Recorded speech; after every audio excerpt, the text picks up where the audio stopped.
tentang rencana pemerintah pusat yang akan menempatkan 4 batalion TNI Aceh.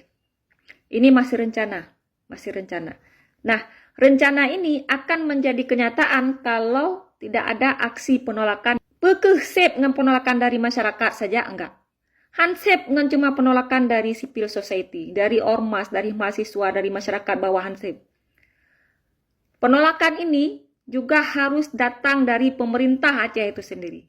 Kenapa harus kita tolak? Karena 18 tahun yang lalu kita sudah sepakati bersama antara Republik Indonesia dan Aceh bahwasanya jumlah personil TNI itu hanya boleh 14.700 dan jumlah polisi itu hanya boleh 9.100. Itu termaktub di dalam pasal 22 dan 23 MOU Helsinki. Nah, ketika pemerintah pusat ingin menambahkan 4 batalion lagi secara tidak langsung, mereka ingin mengingkari apa yang sudah pernah kita janjikan bersama.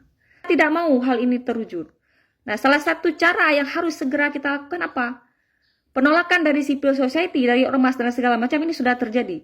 Satu hal lagi yang belum terjadi adalah penolakan dari pemerintah kita sendiri. Dalam hal ini, kita harus menuntut Gubernur Aceh, DPRA, DPD asal Aceh, DPRI asal Aceh sesegera mungkin, dan secara terbuka mengeluarkan pernyataan resmi bahwasanya pemerintah Aceh dalam hal ini Gubernur, DPRA, kemudian DPD asal Aceh, DPRI asal Aceh menolak dengan tegas rencana pemerintah pusat dalam hal penempatan 4 batalion ke Aceh. Nah, tanpa kehadiran pemerintah, tanpa kehadiran DPRA, tanpa kehadiran DPR RI, tanpa kehadiran dari DPD, maka kekuatan Aceh itu belum lengkap. Nah, dalam hal ini kita tanyakan Bronyo.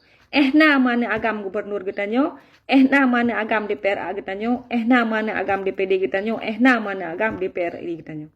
Kita menunggu ya, dalam 2 hari ini kita menunggu. Apakah akan ada pernyataan resmi secara terbuka tersebut? Semoga apa yang saya omongkan ini sampai ke dalam telinga para pejabat-pejabat kita. Itu saja saran dari saya, lebih dan kurang saya minta maaf. Assalamualaikum warahmatullahi wabarakatuh.